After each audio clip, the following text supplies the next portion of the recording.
All right, well, hi, hello, and welcome to the webinar. I'm Jess, And I'm Mackenzie.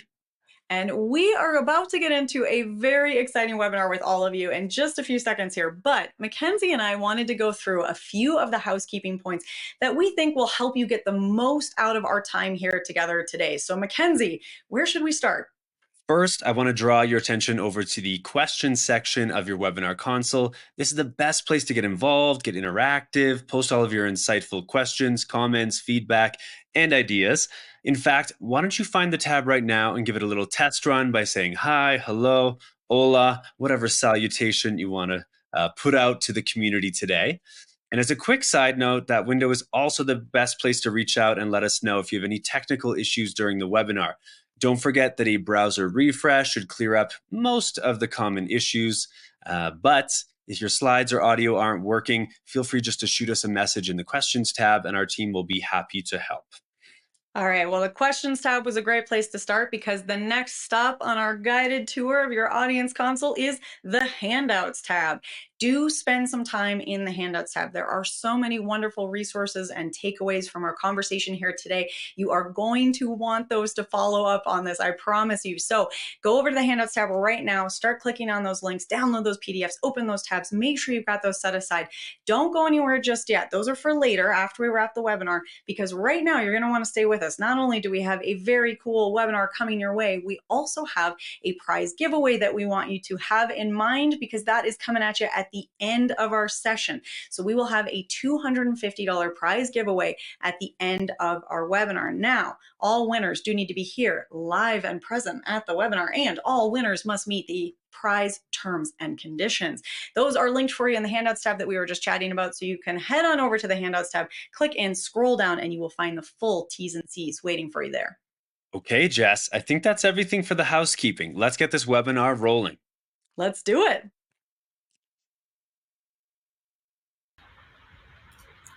Okay, hello everybody. Thanks Jess and Mackenzie for the welcome, and welcome to everybody to our Tech and Learning webinar. So today we're going to be covering part one of our two-part series on designing and implementing a district-wide AI roadmap.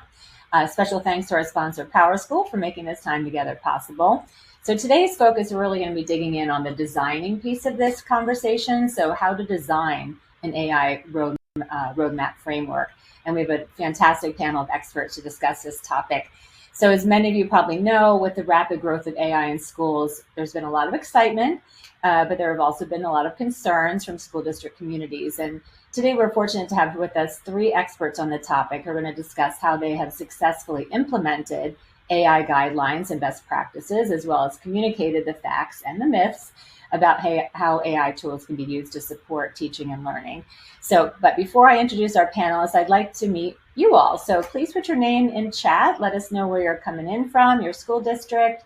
We are thrilled to have you here. So without further ado, let's meet our panel.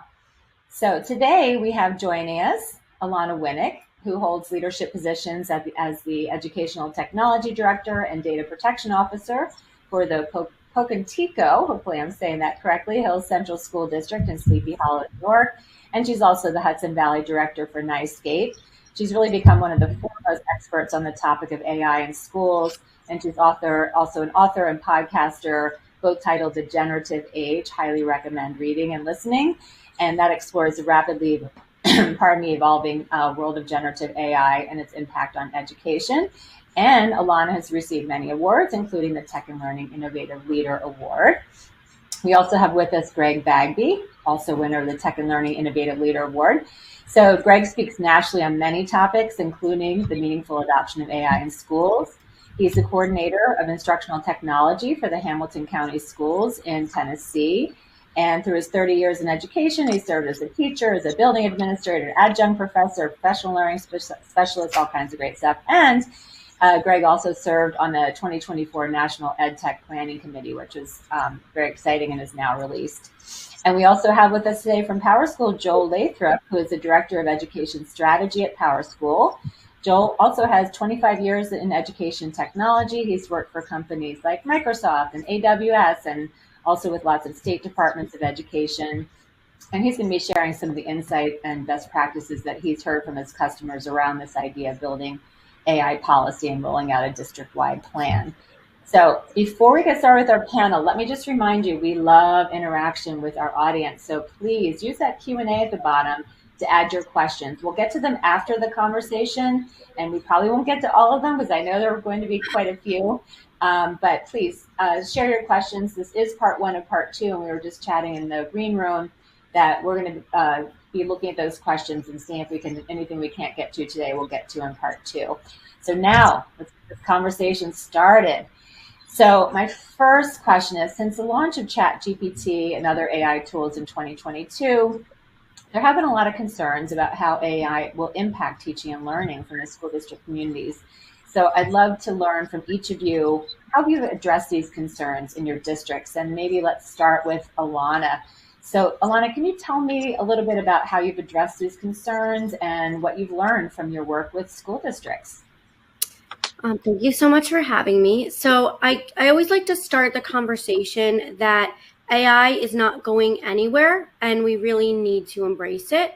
At our core, it's really our job as educators to prepare students for their future. And this is their future. It's here and we need to embrace it. So at this point in time, it's really inequitable not to be using it with our teachers and students.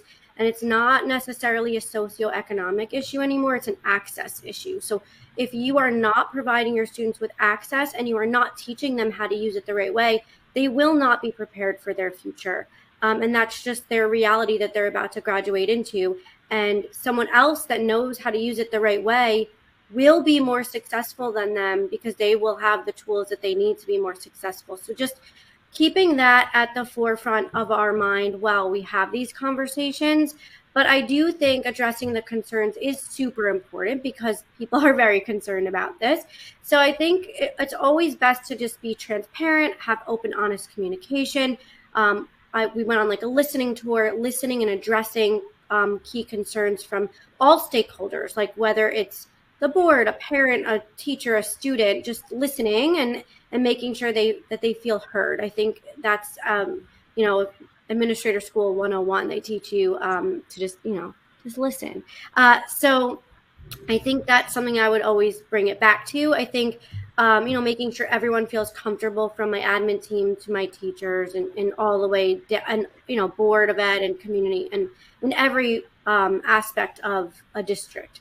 I think I've leveraged conferences and faculty meetings to work with teachers. I really tried to get buy-in from them, and I tried to do it from a bottom-up approach. And I think the key concern really for teachers is like, are students cheating and like that whole thing. So I think for me, it's really looking at teaching, learning, and assessment.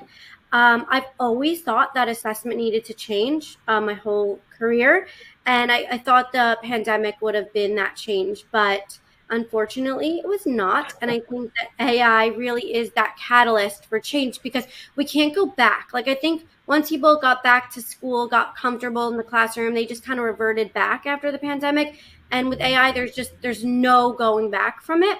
So I think for me, it's a really great time in my own district, and I'll talk about some other districts that I work with as well, but we're doing curriculum mapping right now. So it's a really great time for us to revisit all of this, revisiting teaching, learning, and assessment. And I think when the internet and Google first came out, we used to say, if a question's Googleable, it's not a good question. And now it's sort of the same thing. If an assignment is AI-able, it's maybe not such a great assignment. If you're not sure, just throw the assignment in AI and see what it spits out.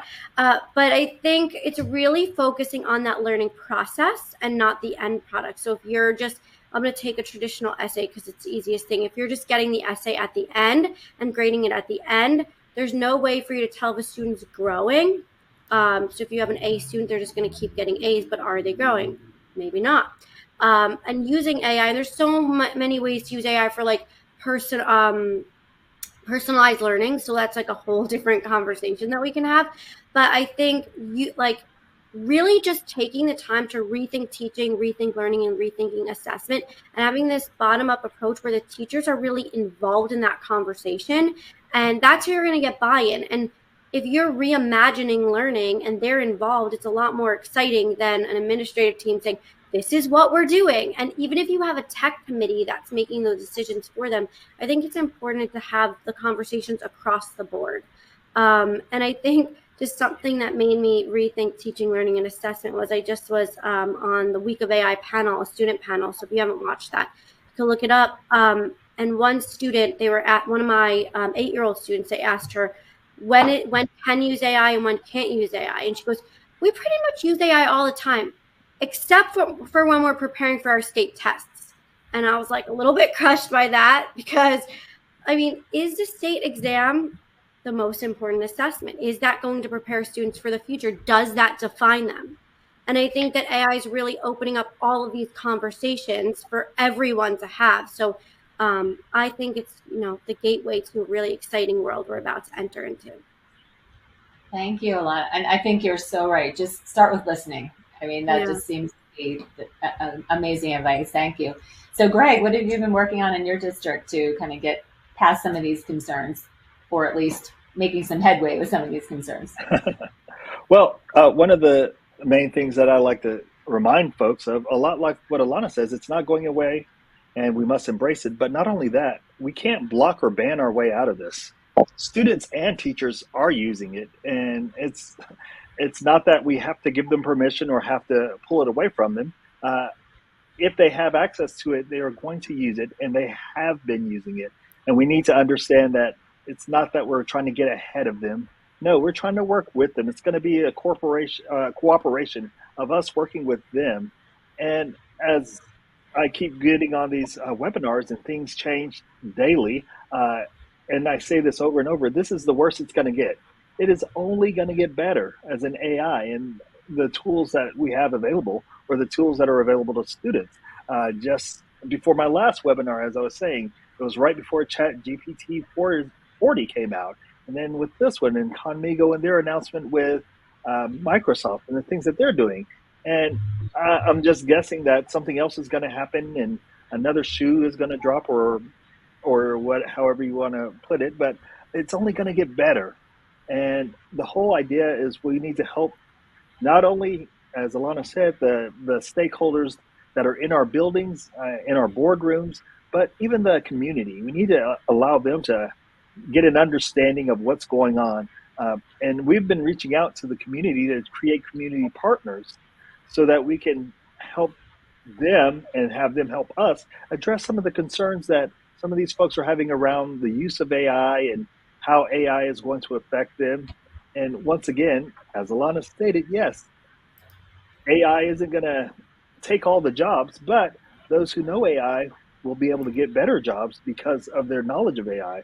So we should be we as an educators should be in the place where we want to educate the students so they can get the most out of not only their education, but out of AI. If we want our well-rounded students to go into the workforce and do what have you, we want to make sure that they have an understanding of what AI is and how it works. And we use a lot of that information to help frame the way that we present it to others, to the school board, to the Kiwanis Club, to the Chamber of Commerce, or whomever, so that they'll see that, oh, this is a good thing. And yes, we need to not only embrace it with you, but perhaps there are ways that we can help you with this. So it's this messaging that we're trying to get out. And I think of the bottom-up approach that Alana was talking about. Yes, bottom up, but we actually got to go side to side as well. There's so many factors out there. As my group, my team, as I would call them, that we put together to do AI stuff, we are working not only with the folks in teaching and learning, but we have a meeting set up with the administrative assistants to work with them on AI. And then we have operations to work with them on the use of AI, so that we can see how it's replete throughout the district and throughout our lives. That's what it's going to be.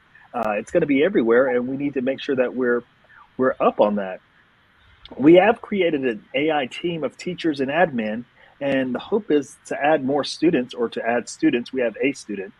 To add more students to this, and we're just looking at all the things AI that comes out.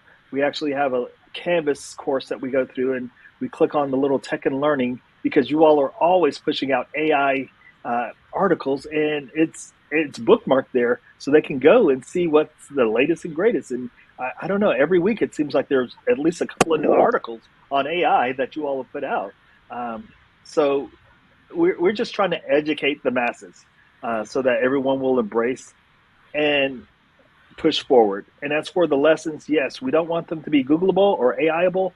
And my team is working to figure out how we can AI proof lessons or create AI proofing strategies, just so teachers can feel like they have a handle on all the things.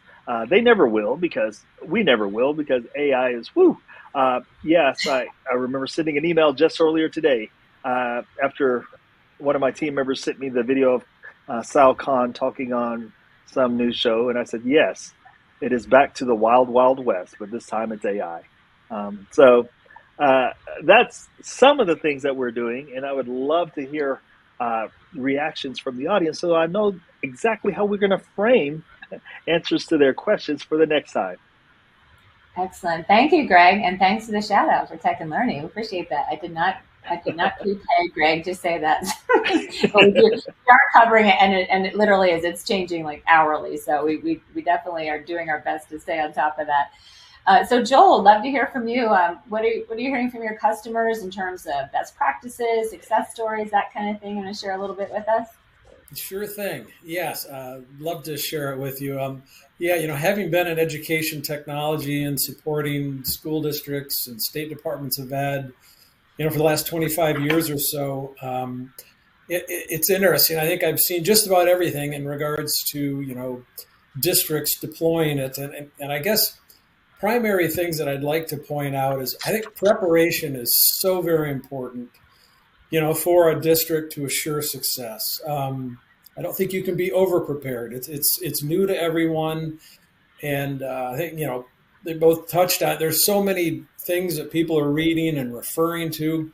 I would say it'd be very helpful to leverage a reputable AI readiness self-assessment, and happy to point those out to anybody in this as follow-up, that type of thing. It will help you understand if your district is ready to move forward, or if there are other areas that you should look into to be prepared moving forward. And another that kind of goes right along with that is teacher training. I've seen some very quality AI solutions and platforms, but if that training isn't done and teachers don't understand how to use it, what it's capable of, what to look out for. It can be the best technology in the world, but if that training is not done effectively prior to that, people aren't going to know how to use it. Another thing I would say is AI should always be human-centered. Education will always need a significant amount of human element. Technology is not going to replace that. And I think that's what people worry about. That's one of the big challenges that people have is, how do we, prepare so that isn't happening? Technology should augment, what people do. It does not replace them. Designing AI, ML solutions accordingly is a must. And I think using a vendor that is very education specific, that has teachers on staff, education administrators, people that are from the industry within the ed tech companies is critical. Technology without that domain expertise is a real challenge. So be sure the vendor is involved in a line and has deep K-12 experience. Another thing I would point out in regards to talking to data, and I don't want to get real technical, but when you're talking about AI, I think it's very important that you find a solution or a platform that brings AI to your data within the district versus moving your data outside of the district in its current state into an AI type of platform. I think a safer way for you is to bring that AI to your data without moving it outside of your secure environment. And those would be my primary points that I would touch on initially. So thank you very much. And 100% on that, keeping your data safe, before just like toss it to the Wild West. So thank you, Joel. I Yes. appreciate that. Okay. So keep those questions coming. We will have, we're going to make some time at the end, just a reminder there. So I wanted to move on to a different topic here. So we've talked a lot about community concerns. So I'd like to dive into actually how do you even kind of get started in developing a district-wide plan for the use of AI in schools and ensuring this plan includes the voice of stakeholders. We talked a little bit about this, listening, bottom up, sideways. I like that, Greg. I haven't heard that before. So I know, Greg, you actually created the AI support team, which you alluded to, but maybe you can kind of dig in a little bit of the tactical for those folks on here who maybe haven't, or just getting started, or just trying to figure out how to corral all this. Maybe you could share a little bit about your work. Yes, I actually started with the team that I had. We were in conference, I don't know, last semester at some point, just having a discussion about the vast improvements of AI and how it's going to come and get us. So I said, hey, what if we transformed ourselves into an AI department versus instructional technology, or instructional technology with AI, or instructional technology and AI? And we all figured out, okay, what roles would we need for this department?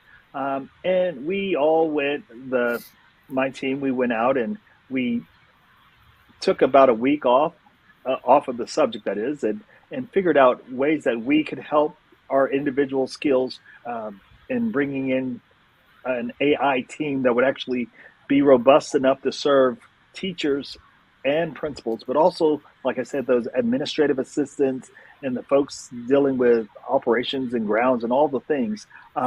So we've parceled up a lot of the duties between us. And I think just starting with folks that well, not just folks that that are good, but folks that we had an established team, and we would work together already. So after we decided to use our core team, we reached across to some other departments because we knew we're a school system. Teaching and learning is going to be of the utmost importance. So, of course, we reached out to teaching and learning and had some folks from their team with some discussions, and then exceptional education, we pulled them in. And then the gentleman who's in charge of the bilingual students, we pulled him in. Anyway, we made sure that we were reaching across departments to make sure that we had a good critical mass of all the folks needed in order to make sure this was something that would be successful. And we wanted to focus on not just the teachers and the students and admins, but making sure that the others were also included in this. And I think that's what helped us propel and launch into all these different places. And we realized that we shouldn't be afraid to reach out to and talk to other LEAs or local education agencies or state education agencies about what they're doing in AI. Working with a friend of mine who's in Washington State and I'm in Tennessee, and we were talking about what OSPI did for Washington State and what they have going on, and we compared notes to what we're doing, and then he said, yeah, we like what Washington has a little, but we're doing this instead, and just working with other groups, making sure you're connecting. I always say silos are for grain, not education. So we break down the silos even in our district so that we can get out and work with other folks. And then we've had the pleasure of working with a couple of universities that are close by and private non-ed tech organizations, because AI is going to affect so many people in so many ways. One of the cool things about the universities that we're working with, we're partnering with the local University of Tennessee at Chattanooga and Vanderbilt University, and they've created this, this chat bot like they threw on top of the GPT-4. But this has access to Gemini and to Chat GPT as well as Claude, and actually it has, about 4 or 5 different ones all in one little package. And the hope is that we would use it inside the educational space. And that's just us working and figuring out we need to have partners in the university because that's where our kids are going to go. And then lastly, we've been looking at elected officials.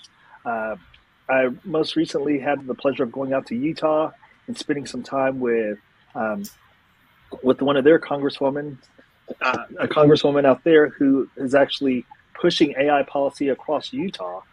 Their state's doing some amazing things, and yeah, my hope is that we can get some of the same things here in Tennessee. Thankfully, the congressman from my district is a big proponent of computational skills and computational learning and computer access and computer CS for all, which I absolutely love. So we've already sent feelers out to make sure that he can get tapped in on helping us push AI, not just across our district, but for our whole community, and who knows, even across the state. I love that. I feel like the silo. I feel like we've had this conversation forever. You know, so the marriage of IT and instruction, can it be saved? We were talking about this for a while, but I mean, no more important time than now to really break down those silos. Reaching out to partners. I think that's something not every district administrator is comfortable with, but you've got to get out there and see what other people are doing. That's fantastic, right? Thank you. So, Alana, I know you've done a lot of work not only in your own district, but through NICEGate and just work in general with other districts. Maybe you can talk a little bit about what you've seen that works, maybe anything that, any advice about what not to do. So love to hear a little bit about what you've been doing. Oh. Guidelines? There you go. Sorry, you were muted at the top, but go ahead, start again. I don't think I'm muted. Am I muted now? You're now not muted. Okay. Muted. I guess you guys mute me. Okay, so I was saying there's a difference between a policy versus a position versus guidelines. And I have maybe a bit of a controversial opinion about AI policy. So I'll just share that with everyone. So I think for me, I as I said before, AI is not going away. I know that. But the way I think about it is like, when the cloud first came out and we showed people Google Docs, like they were mind blown. Like the fact that you could collaborate in real time was wild. But now we don't talk about that. It's just part of what we do. And it's not, I mean, imagine if we had a policy for Google. Imagine if we had a policy for the internet. It's not, it would be in 5 years, 10 years, I'm being generous, outdated. So what I like to do is take AI policies and I like to play like Mad Libs and substitute the word AI for like Google, internet, or even pencil, because a pencil is a writing tool also. And you just might laugh at it a little bit if you read it through that lens. I'm not saying do not have guidelines or do not have a position. That's not, so don't misinterpret that. But I think most importantly, what you need to do is let them know where you stand. So that would be more of your position. So as a leader, tell your teachers where you stand. As a teacher, tell your students where you stand. And I think it's going to really vary from district to district, building to building, teacher to teacher, and really from assignment to assignment. So I like to really give my teachers ownership and have them create assignment guidelines. And in the handout section, I created guidelines for you. Those are new. I just released them like last week. But I think really giving teachers the autonomy to create assignment guidelines on what's acceptable for each assignment and really supporting them in, as a leader, saying, I support you to make your own choice of what you think is appropriate for each given assignment, but really being there to support them throughout the process. I think that this definitely looks different for every district. In my book, originally it was written for a school leader and then it was rewritten for all educators. But the last chapter is case studies, 4 very different case studies of how 4 very different districts rolled it out. In my own district, we had a very organic approach. And I said, still to this day, I've only presented to my staff one time. Back when ChatGPT came out, I said, here's what it is. Here's what it does. It will save you a lot of time and I support you using it. Ever since then, I leveraged all of the tech champions, like at faculty meetings, I'll have like, let's say 2 or 3 teachers share what they have done, do like a mini lesson with a hands-on practice. So everyone walks away with 2 or 3 things they can use the next day.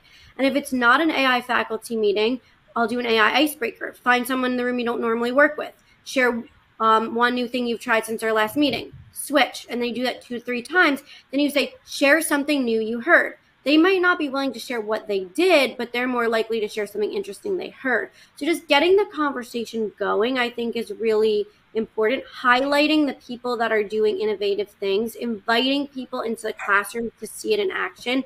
I think that's what's really worked for me.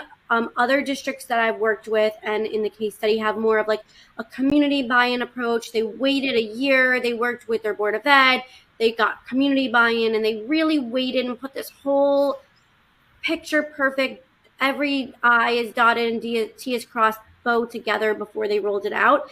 I don't think that either way is right or wrong. It's your district and you know it best and what works for you. I know another district that put together this whole conference day, and they had industry experts, and I'm in a smaller district, so we can never pull something like they did off. So again, it's just really your district and what works for you. I think that including all stakeholders is just extremely important. I recently was on a meeting with the National Parent Union. I had never heard of them. If you haven't heard of them, look them up. But they really suggested meeting parents where they are. So if you can't get your parents involved, meet them where they are. Like physically and literally, like go to the community center, go to where they are and educate them where they are. Like if you have students that live in like a housing unit, like Section 8 housing, I have that in my own district, go there, like literally go where they are and educate them where they are.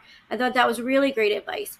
As for getting students involved, this is sort of breaking news in my world. I haven't talked about it much.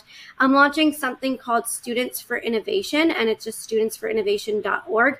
And it's really empowering students to advocate for change in their districts.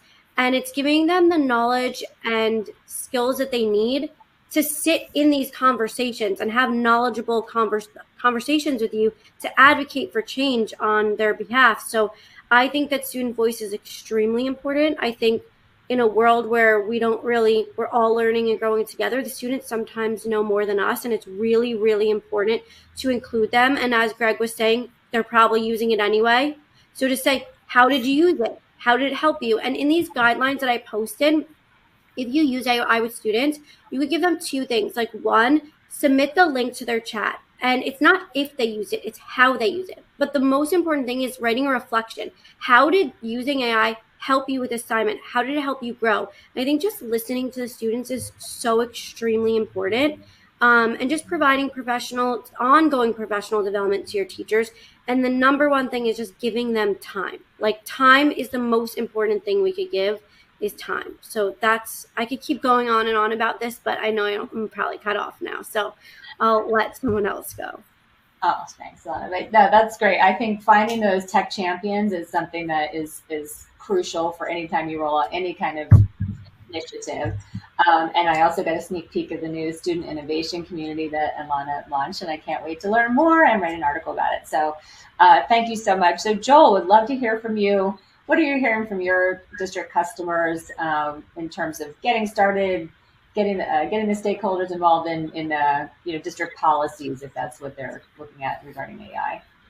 Sure thing. Yes, it's interesting. Across the board, we're seeing different things, but in generality, I think there are many districts they're not there yet. They are still planning. They're still preparing, making sure that their concerns are taken care of. So they're making plans. They're adding them to their existing technology policies, like change management or data privacy policies. There are several states that are still have not released state-level guidance to the extent that the districts would like to see. So you find a lot of waiting, a lot of preparing, and there's waiting for the state to provide that type of guidance. I would say across the board, everybody's preparing for it. Everybody knows that this is coming or is here, and then they can start leveraging it. But there are many districts that are still posturing, as far as waiting for those things. In a recent research that we have done for our 2024 Education Focus Report, we know that 70% of educators see AI as being value added to learning. And that is surveying all of our customers. This is up from 53% last year. So, but districts are varied. Some are banning it altogether. Some are only allowing teachers to use it and not the students. It's just different depending on the particular scenario. So it's a varied result of where they are, but you're looking at 70% this year as being value add versus 53 last year. It is certainly moving in the right direction, or in a direction where people are embracing it more. As I mentioned before, I think one of the things that can help is the AI ready assessment for a district. And that is really some of the things that you would get out of that are learning the basics of AI, securing strategic alignment within the district itself with teachers, administrators, parents, assessing your technology capacity. Where is the district there as far as infrastructure, and are they ready to go? Empowering the instructional teams. And so I think many of us have seen over the years, if it's a technology project within a district that is completely led by the technology folks and not the instructional side of the house, it can be challenging. So very, very important to empower the instructional teams. And again, that training that I mentioned before is critical. That there is good training going on what AI is, how it works, what to look out for. And another area is understanding data governance, privacy, and policy implications. So obviously, one of the concerns out there is with data governance and privacy, and it's very, very important. And you're talking about PII data with students and the district, ransom attacks and things like that. So that is critical to know that everything is in place as far as policy and privacy. And then the funding side of AI, looking into funding. What is available? What are other people doing? How can I leverage funding to help with our projects moving forward? But those would be the basic things that I would bring out now in our conversation. So thank you for the chance of talking about that. Thank you, Joel. So I'm glad you mentioned data governance, because I feel like that is a big question mark. Who actually not only owns the data, manages the data? I just know in some of our Tech and Learning Advisor calls, this question has come up because we have all this data, but where, what are the governance pieces around that? So thank you for bringing that up. I really appreciate that. So before we go to our questions, and we've got a lot of questions, so we're going to make as much time as we can. So lightning final question here for everybody. So I'd love it if each of you could share one piece of advice with our audience as to what you think is the most important first step in launching a district-wide AI plan. And Joel, I'm going to put you on the spot and have you go. Yeah, sure thing. I'm going to go back to something that I brought up before, and it's just something that I've seen so many times is I would be sure the vendor that you're using has deep K-12 experience on staff in leading AI analytics, industry. It's very, very important that they are aligned to your teachers, your students, your parents. Technology alone is not going to do it for you. So I would say that would be the most important thing to me, is make sure your vendor has that experience. Good advice. How about Alana? Okay, I just forgot to say, so I'm going to say really quickly, I'm not against you revising your existing policies. So please go back and do revise your existing policies. I did that. I just want to make sure I highlighted that. You can take your code of conduct, your acceptable or responsible use policy, and just revise it for a world in AI. And fun fact, count how many don'ts you have versus how many you do's. And it's supposed to be acceptable or responsible. That was a fun thing Richard Collada taught me. I used AI to help me reframe the whole policy from negative to positive. And then what I added in for about AI was it's about academic integrity and handing in work that's reflective of your own thoughts, your own ideas, and your own voice. So I didn't put the word AI at all, but just hit about having academic integrity. You could put in something about computer assisted support or something like that as well. I just didn't want you to think I was against policies. I'm for them, just making sure they encompass everything. And then I liked what he said about the data, and we didn't even talk about bias or discrimination. Like part two could get really deep. I'm really excited for that.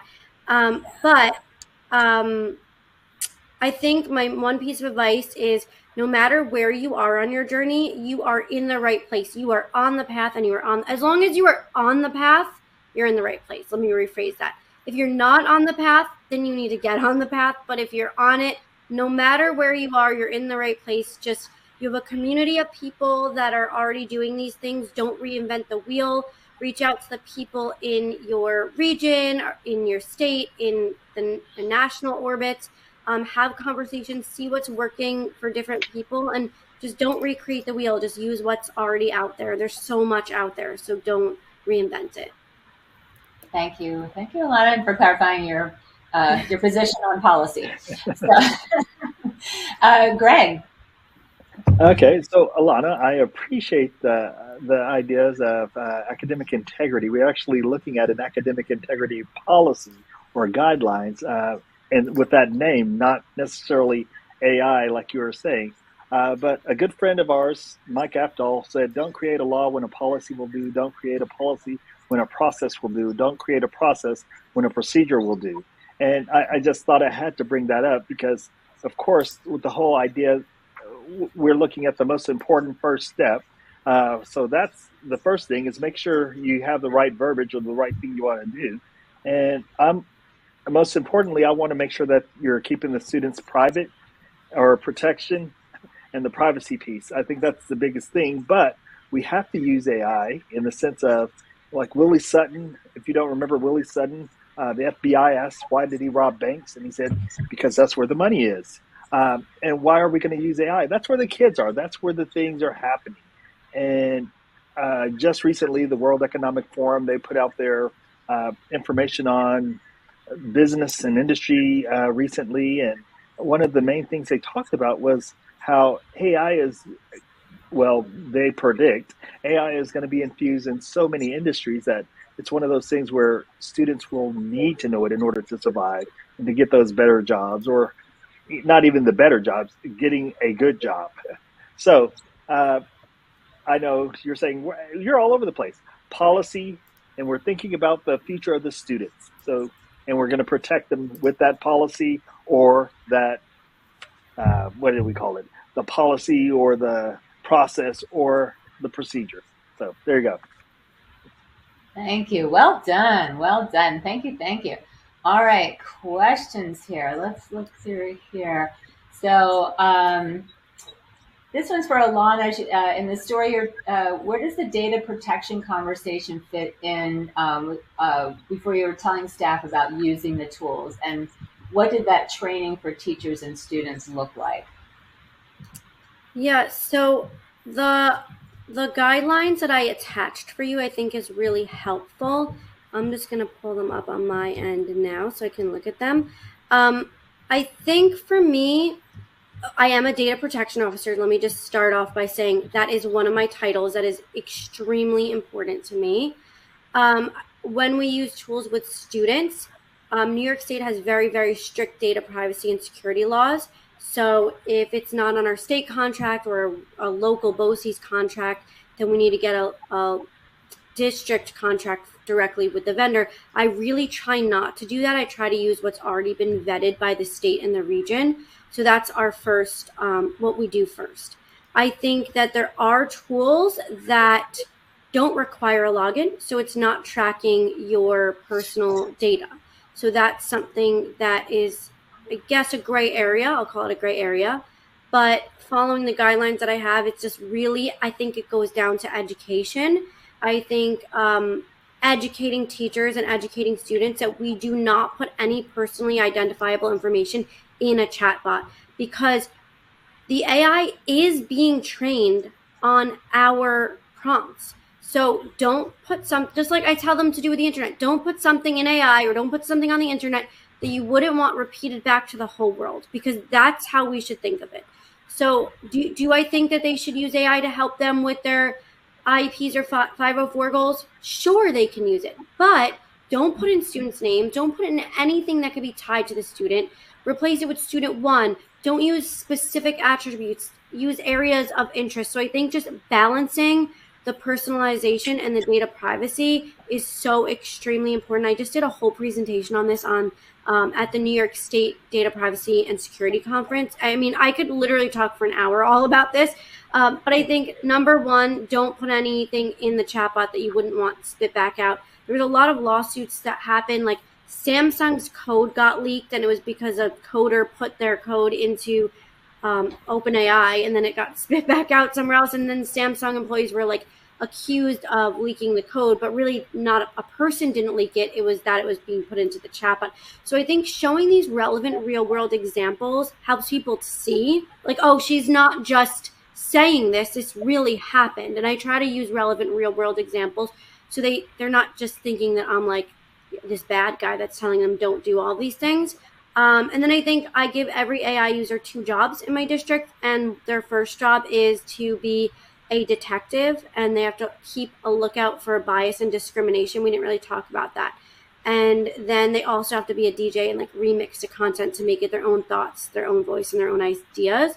So I think just knowing those rules, those guidelines that I have that I laid out for you, I think it really comes down to education, using tools that are approved, and making sure that they know that if there's no login, that's that gray area, but they need to be mindful of it. I hope I answered the question. Yes, thank you. So I see a bunch of questions about the AI self-assessments, and maybe this would go to Joel. And one of the questions is there anything that can help me determine if my school is AI ready? And so maybe Joel, I know you talked a little bit about it, but maybe could you offer a little bit more, elaborate a little bit more about how can schools figure out if they're AI ready or not? Yes, sure thing. Yes, I would say along with the AI assessment, some of the top considerations is like a responsible AI checklist. And this is something that we have that we could help you with. But things to consider would be data privacy and security, model performance and accuracy. And these are mechanisms in place to detect, address, and eliminate false narratives and within the AI itself. Again, bias and fairness would be another element of that. Interpretability and explainability are 2 others, as far as end users able to understand what the models are doing. Scalability and sustainability is another area. And then interoperability and training, as I've talked about training several times now. But those are the other areas. So happy to share these resources for you, and have a conversation after that too, if we can help you with that. But I'll provide both of these resources for you. Thank you. And I will say that in part 2, we're going to be really diving into the implementing piece of this conversation. So PD is going to be very, very big part of that. And I think also, Alana, we need to address the AI bias topic as well. So let's do one more before we run out of time here. I think this is interesting. So schools are coming to a close. We've got a little bit of a break, in our teachers in particular. Any advice? And maybe I'll ask the question and we'll see who wants to jump in. How might you encourage teachers to onboard AI awareness for their own practices in these months away, so that when they come back next school year, they can make sure that they're still well versed? We know they should listen to Alana's podcast. Are there other tips that district leaders can share with their staff to say, here are some things you can do over the summer to prepare you or keep you up to date? Well, so who would like to I'll jump in if that's okay. Please. I can jump in for a moment. Aside from reading Alana's book, we could. Thank you, Greg. There are several AI, not necessarily guidelines, but tutorials or trainings done by a lot of the edu software companies that folks can just Google. Like my district, we're users of Microsoft, and Microsoft has AI training on their portal, we also use Google, and Google has the same thing. We also use PowerSchool. And I've gone to several of the PowerSchool webinars that they've been hosting on AI, and just having a menu of items like the different tools that you're currently using in your district and what's happening. I say allowing the teachers to have access to that list or those things that are going on, so that they'll have a better understanding of where they can go and what they can see, and maybe even jump in a webinar or two and find out more information. Thank you. Yeah, Go ahead. if it's, based on that, one thing that I would like to mention is that PowerSchool has an Are You AI Ready webinar series Yes. that is specifically for this reason. So yeah, we certainly could help with that as well. Excellent. Alana, any advice for folks? What is the advice about? Well, the advice about just, okay, teachers are heading out, and are there ways that they can kind of make sure that they're with everything? I like to give teachers a list of professional development opportunities that are available to them over the summer. There's so many free ones out there. I like to just compile a whole list and say, check this out, from whether it's Nightscape or Tech and Learning or whoever it might be. And I give them a whole summer calendar, and a lot of them are free. Some are included with some of the memberships that we have. So I just like to throw it out there. Summer's a funny time in education. Some teachers are super eager and excited, and other ones need a break. And we've had a tough couple of years, so I'm all for that. If they just need a little reset and they're not interested, because I'll just pick it back up in the superintendent's conference days, and I just make sure that those conference days I'm preparing professional development that they all need to level set. And then I saw in the chat, a few of you asked my book. So my book and podcast is the same title. It's called The Generative Age. It looks like that. So the case studies are in there, and I have a chapter, my favorite one, called Rebooting Education. So that gives you how to AI proof your assignments. And then we can continue that conversation in part 2. It sounds great. Well, thank you. And I'm looking at the other questions, and there is no way that we're going to get to the answers in 3 minutes. So what we're going to do is queue up these questions for part 2. This has been an amazing conversation. Thank you to all our panelists. Thank you to PowerSchool for making this conversation possible, and I know I learned a ton. So before I turn it over to Keith to reveal the winner of our $250 Amazon gift card, I want to remind everyone to sign up for part 2 of our series if you have not already. It's taking place June 13th at 1 o'clock Eastern. And that, as I said, we're going to dive into some of the tactical ideas about actually implementing this. We're going to be talking a lot about professional development, et cetera. Thank you to our panelists, and I'm going to pass it back to Keith to reveal our winner.